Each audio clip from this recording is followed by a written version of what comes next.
Welcome to the Future of Less Work, where we uncover how work is transforming one conversation at a time. I'm Nirit Cohen, and today we're going to explore the human value add in the age of AI.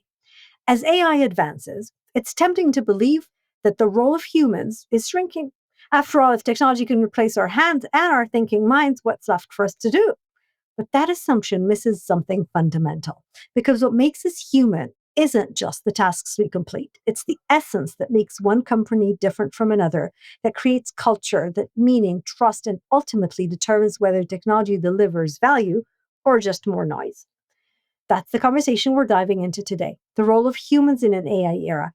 And to explore it, I'm joined by Dr. Tatyana Mamut, economic anthropologist, CEO of Wayfound, an AI agent supervision and improvement platform, helping organizations navigate the transition to having humans and AI agents working side by side, which is a first for us. She brings a rare human-centered lens to the questions of AI and work, reminding us that while machines may replace tasks, they cannot replace us.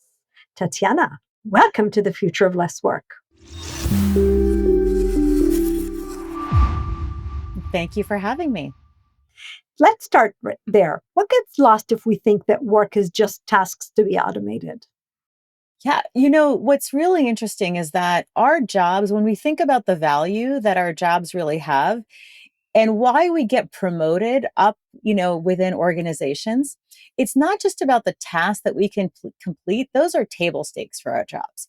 It's the elements that we bring in terms of our own talents and skills. And what I mean for that is if you actually dive into almost any job, you will find that judgment is a really big factor that separates people who are very successful at a certain job and people who are not successful at a certain job, even if they're doing all the same points and clicks on a computer.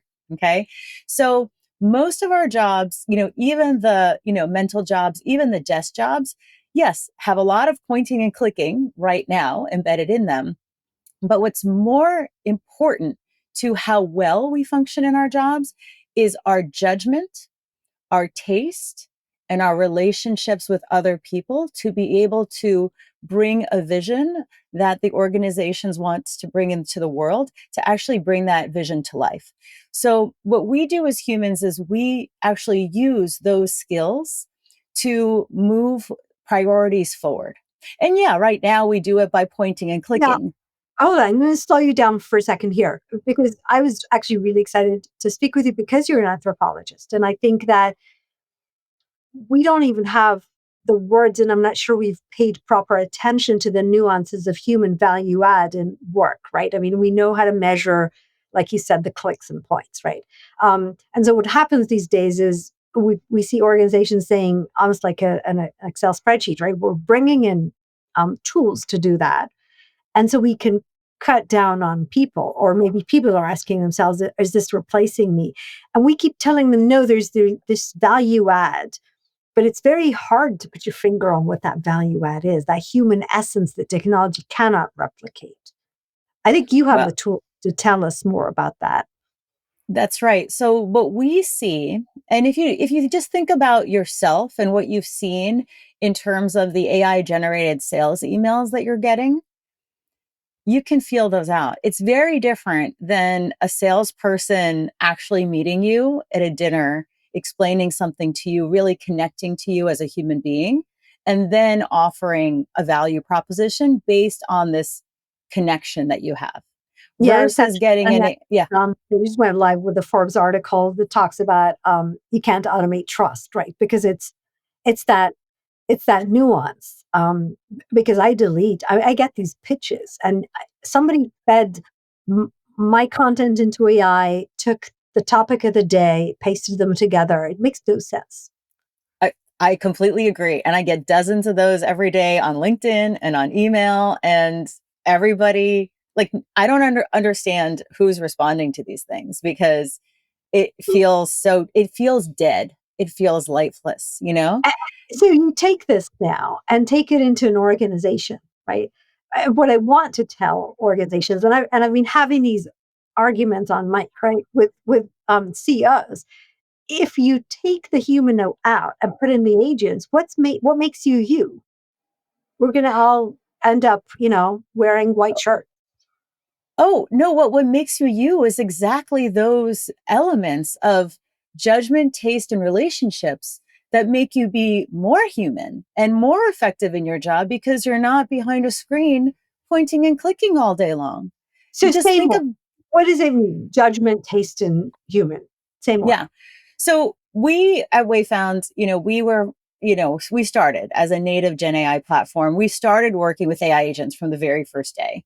And so, we have an SDR agent, we have a help agent, we have these things, but it takes a human's judgment and our analysis of whether the agent is responding correctly and being able to write the correct guidelines and give the agent the right training and constantly monitoring it to assess whether it's performing well. Like it thinks it's doing fine, right? Based on just the performance criteria of what it's supposed to be doing, right? But when I'm writing certain like evaluation criteria, like make sure that I ask these questions before you move on to something else, and then and I want it to have a particular voice and tone, right, when it's doing those interactions, and then I can go in and assess. Wait, is that agent actually doing that or not? So I'm managing the agent with my own judgment, with my understanding of how humans will interact with it, because AI agents don't have that human judgment. They don't understand, right, how humans will interpret what they say. They're just trying to like accomplish a narrow task. And so So it'll always, let me test this with you, right? Here's the dilemma. We created the ability to evaluate the content that we get back from the agents because we went through years of hands-on doing this myself, right? that's right. Whatever profession you're in, right? So we now know to look at an answer that is given to us with what sounds like a lot of um, confidence, right? Self Hmm. confidence. I was going to say, and Right. say, okay, there's a lot of assumptions here, or this doesn't look right, and we have the ability to do the judgment. Speed this up 5 years. How will the people of the professional of 5 years from now be able to do that if they've never gone through actually doing the work themselves? So I am still going to be hiring, junior salespeople, right? Just because I have this SDR, but I am going to be hiring fewer. Those roles still will exist. They will be people who are really good at connecting and building relationships, people who are willing to get on planes and meet with customers, to close the deals. And AI agents can't do that. They can't get on planes and meet with customers and look them in the eye and say, this is why this is the right product for you. And we're going to work together with you as partners. You can trust me, right? I'm here in the flesh to do that. So it's not like companies will stop hiring salespeople. They will hire salespeople who can focus more on building those true human sales skills, as opposed to what they currently do, which is hire a whole army of junior sales BDRs who just click through screens in a CRM and cold call people, which is frankly inhuman work. The work that we're forcing people to do right now in front of screens is by and large inhuman work. AI agents take away the inhuman work and allow the humans to focus on their human talents, building those relationships, developing that trust, as you say, using their judgment to manage those AI agents, right? Those are the human skills that are bubbling up to the surface. And fast forward, right? The people that we're hiring and that are coming in are going to be fully human from the beginning. They're not going to have to wait 10 years into their career until they're promoted up, right? Where into being able to actually flex those skills. Yeah, so Now, I'm actually thinking we need to teach them a whole new set of skills that makes sure that they're doing that human aspect, right? Directly from the beginning.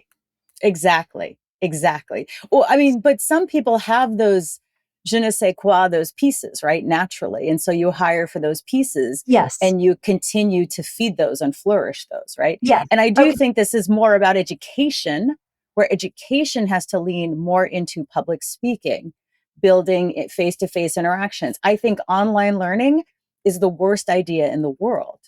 Because anything that you can do online, an AI, when you learn something in school, an AI agent can do better than you, frankly. But what can't AI agents do? They can't connect with other human beings. They can't sit down, in a classroom, right, and actually Form influence other people. relationships and collaborate and listen to diverse opinions, et cetera, et cetera. Okay, perfect. So let's take this to the next phase. So now you're bringing in the people that are clearer on their role in this collaboration, but they now have to work with teams that are different than the world we grew up in, right? That there's more technology interaction. So I'm a people person. That's why Mhm. you brought me in, but I need to work with agents. What does that do to how we evolve work? So the first thing it does is that we lean more into our humanity. And by the way, it doesn't just mean that you're a people person. You might not be a people person. You might be a great, introverted designer, and you just have really, really great aesthetic judgment. And so when the AI agents are producing work, you're the person who's reviewing it and saying this is good and this is bad. You don't necessarily have to be a people person. You just have to be really great at some aspect that humans are fundamentally better at than AI agents, right? And Right. that could be taste and judgment. It doesn't have to be, relationships and building trust.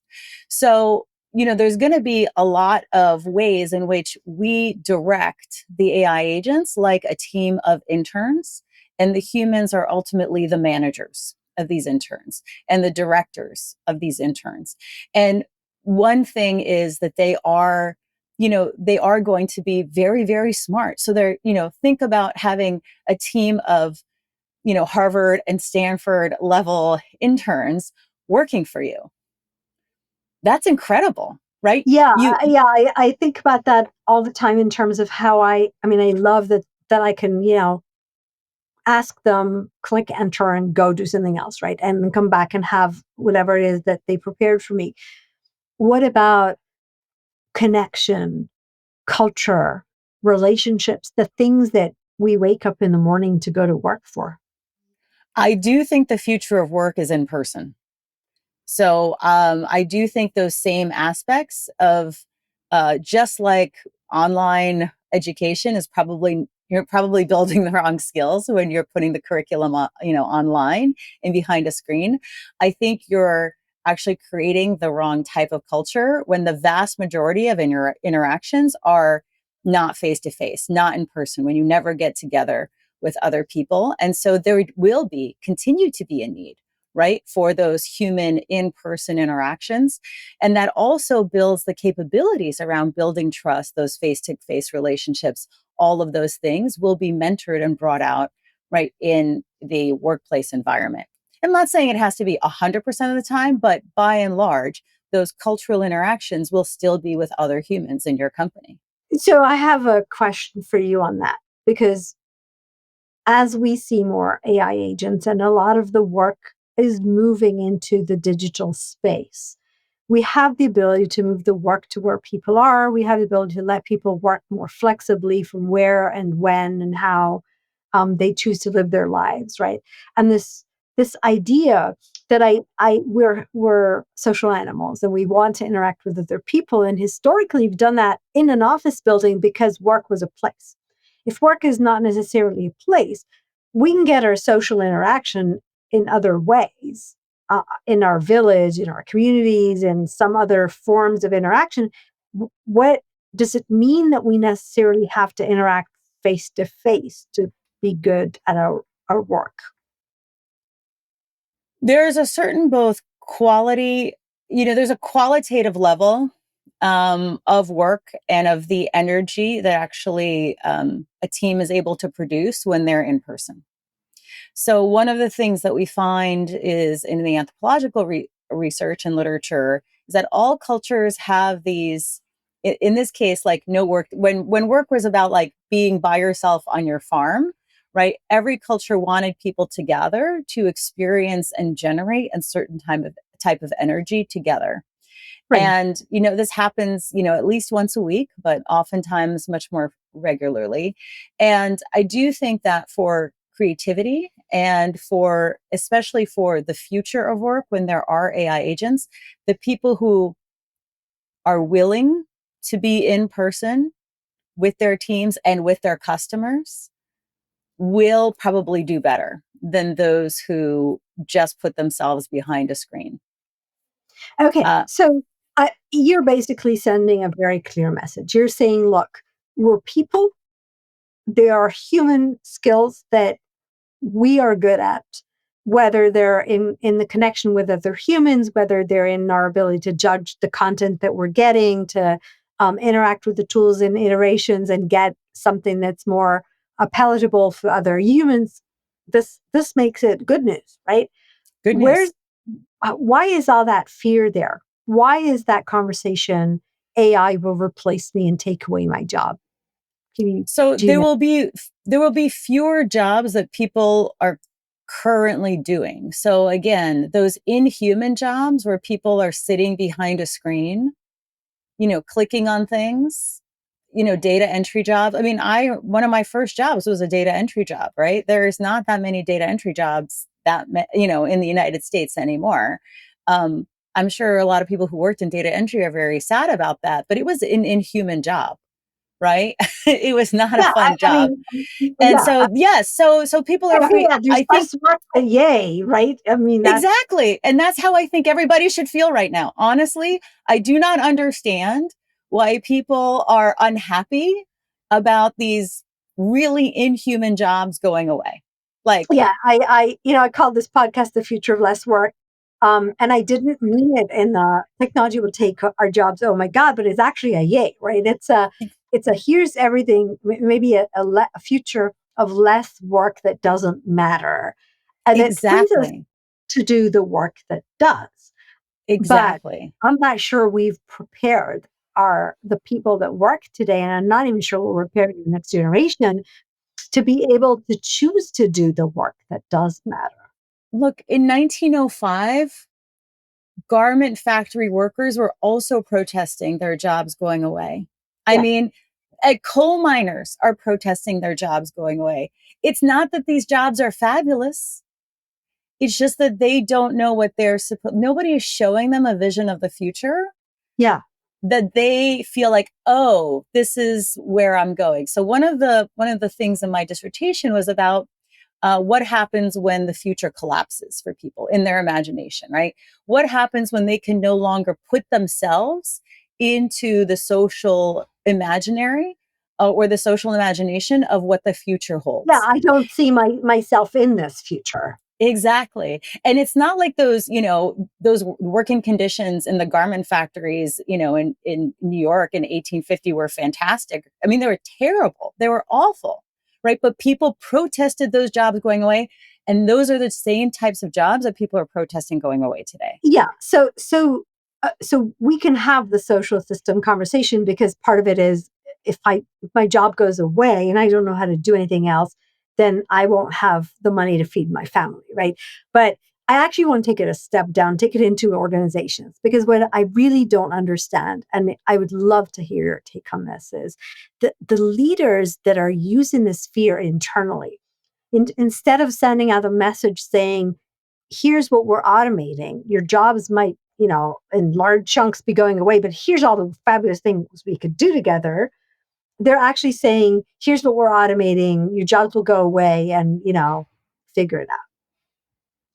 So, so the question is, what are the incentives and the pressures on both sides? So if someone is currently doing a job in a particular way and they don't feel particularly motivated to do anything else, right? If they're out protesting their job going away, how is Or that they're person not going to be supporting, incentivized to figure right, out to do something else, that they're right? not Like, supporting, they're not going to support the transition. And that's what I tell CEOs, right. right? I mean, if people aren't on board, they're not going to do the transformation that you envision and you need them to.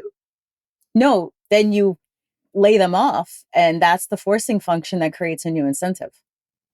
I Yeah. hate to put it that way, Um, but some people will not. There's no amount of convincing people, so a lot of people, without changing the incentives. And the change of the incentives is the layoff and the forcing function to go find something else to do.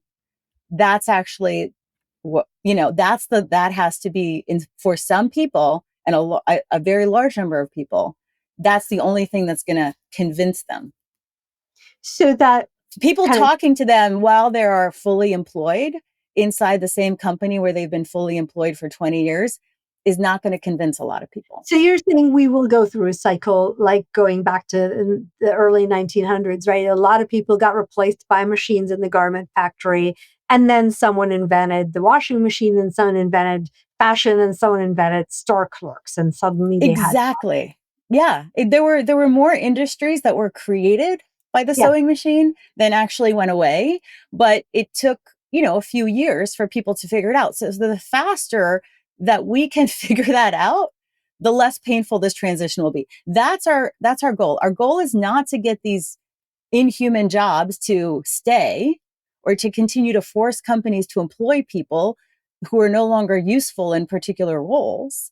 Our goal is to find those new industries, those new department stores, those new fashion industries, the advertising, all of these industries that frankly employ even more people than the garment factories did, right? All of those were created because of the change of incentives and in part because of the pain of the transition.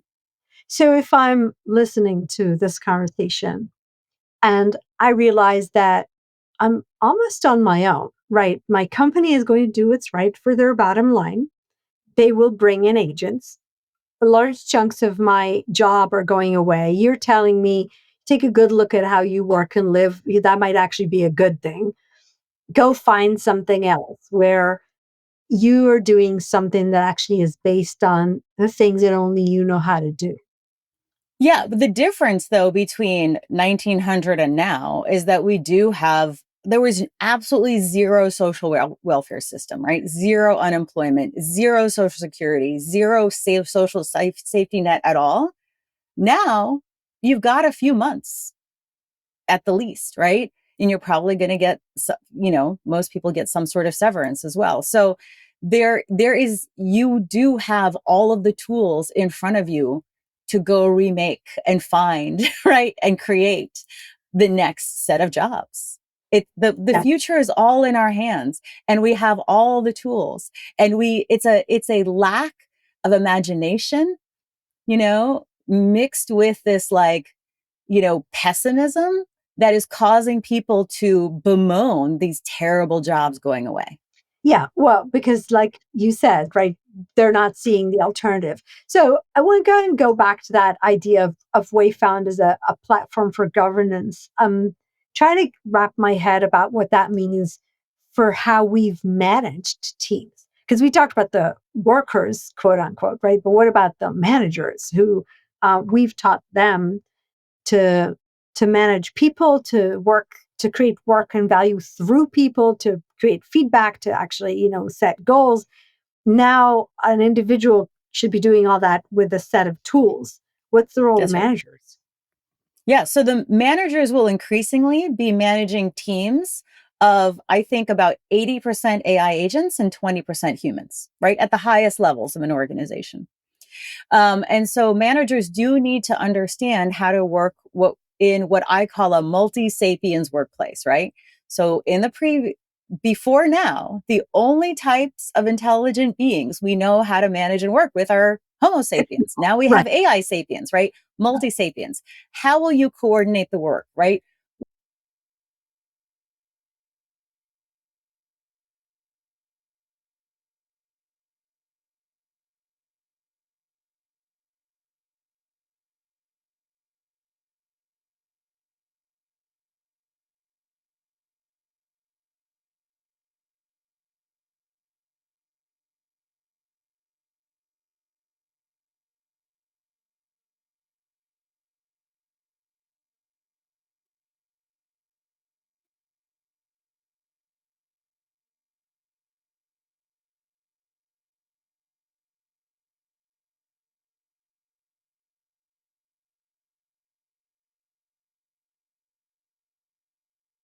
exactly the interactions it had, and they can give feedback on whether those interactions are good or not good.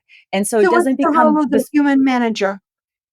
the human manager is to design this new way of working between the humans and the AI agents and give all of those, all of the sapiens in their organization the feedback to continue to improve the process and to continue to improve the outcomes. So that improvement, you have to think about your meeting your organizational goals, not just through humans, but through AI agents working with humans. And that becomes a really significant design problem for the manager and coordination problem for the manager. And the choice of, is everything going to go through one bottleneck? Me, am I going to manage everything? Or am I going to be able to open up the management of the AI agents to every other human that I'm managing Why, also? why is that a management um, role or decision point versus somebody who designed the process? Well, I'm assuming a high level manager, right? Someone who's an like a functional leader Yes. who is Okay. really able to design their It process, makes sense. right? So they're designing Yeah. a process. Okay, but once you've designed the process, we totally have to redesign management because the next level down, right? Used to manage the entire picture, and you're saying they're managing 20% of the resources that are due No, no, engagement. I'm saying they're managing 100% of the resources. That's why the business owner needs to be able to manage the AI agents, not the IT team. So one of the things that we built with Wayfound is that it is the tool to allow for business owners, business users, people who do not code, people who do not, read log files, to be able to interact with their agents, change their agents directly, give feedback to their AI agents directly without having to go to the IT team. So So no, from my perspective, I'm working with almost like a human behind a chat box. Exactly, exactly, and you're giving it feedback Yeah, in constantly, the same and yeah, the the same same way way. I work with a manager. So basically, why did you do this? This doesn't look good. The next time I want you to do this. It's basically a human behind a chatbot. That's how it feels when you're Yeah, working yeah. with Wayfound, because you can ask the agent why. That's the thing that we do, is we actually create explainability, not just, oh, the agent did this. The actual business user, the leader, can say, why did you do that? Explain to me what happened, right? Why did you make this decision? Why did you decide to execute it this way? Why did you decide to say So this to how a do you customer? help me as a manager, a business manager, decide that based on what I'm seeing, this particular task needs to go to a human because of the human value add, and the agent can't give me that. Yeah, so we give you, again, all that explainability, the visibility on how well the agent is achieving its role and its goals. And then we give you the recommendation. We actually create suggestions, right, about how to make this process work better. And some of those suggestions are recommendations to actually put in an escalation step to a human at this To a point, right? human. Hey, Here, there, this, where we circle back to how we started, right? This conversation, which is there's going to be elements that bubble up, even if we don't understand them as we map the process initially. Frankly, I think we don't understand a lot of the nuances of that human interaction that when we map these processes initially, they will bubble up through the escalation process, the things that don't work right. that's exactly right. And what you get are these unexpected outcomes where people actually working with AI agents in this way where they can interrogate them and ask them why they did something and give them feedback, and see that that feedback is instantly implemented the minute they give it to them, which is another thing that we do. We write back to the agent immediately. um, that gives them a lot of confidence in this whole transition, because they're like, oh, it's not like somebody's pushing this technology down at me. I'm actually co-designing this Yeah, technology. yeah, yeah. Okay, fabulous. All right. So this is really interesting. We can go on forever, but here's a question I usually try to wrap up with. So before I go there, I ask you if you kind of if you fast forward us a couple of years, I no longer feel like I'm able to say more than that, right?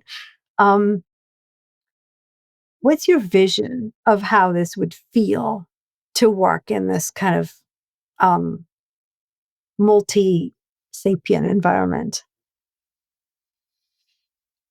I think it feels like you're not taking orders as much as it feels today. It feels you're co-creating the processes, not just implementing them, because you're constantly discovering new things that you weren't able to do and to see, because you have this. Remember, in a lot of ways, every human also gets like a dashboard of a higher level about what's happening, because there are so many agents doing so many of the low level tasks. So the humans pull themselves out of like these low level tasks of like filling in spreadsheets and, filling in fields in a CRM and doing those types of things. We're able to like pull ourselves out of that, pull our minds out of that, have a greater like bird's eye view over what we're doing and why we're doing it. And it feels like we're co-creators of what our company is doing, not just order takers, right? Of some tasks that somebody delegated to us. Yeah. That's how I think it feels. Yeah. Well, that's going to take lots of great visions, can take some adaptation from senior management as well, because now suddenly one might want to do all this stuff that nobody told me to do, which would be an interesting way to navigate a company.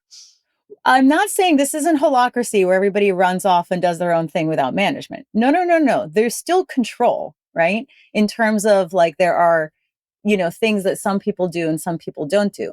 But because one of the reasons why it feels like nobody has control right now is because only a very small number of people in an organization are able to pull themselves out of these Oh, mundane tasks and even have the time to think about the bigger picture. I think once people start having the time and it's actually their job to think about the bigger picture, more people will be on the same page. And therefore, even though not everybody is going to be able to just like go off and do what they want, they're going to feel like they're going to feel like they're co-creators, because yeah. they're going to be more aligned on what they're seeing. Yeah. Yeah. And I heard you, and I love that vision. I don't think I didn't go all the way into holacracy or, Yeah. management, less structures, but we do have a lot of history with hierarchical structures where we tell people this is your box. Within this box, you're allowed to operate. We call it roles and responsibilities or org charts. But when people suddenly are able to kind of lift themselves out of the details and look at a bigger picture, they will have a say or want to have a say. And so we'll have to learn how we collect all that setting and turn it into value add bottoms up, which is a different direction than we're used to. And you know what AI is also really good at? Synthesizing a lot of points of view to Yeah. come up with recommendations. Yeah. So good news. We have the tool to do that. Okay. All right. Absolutely. Okay. So here's my final question. What's the one question you think we should all be asking ourselves about the future of work?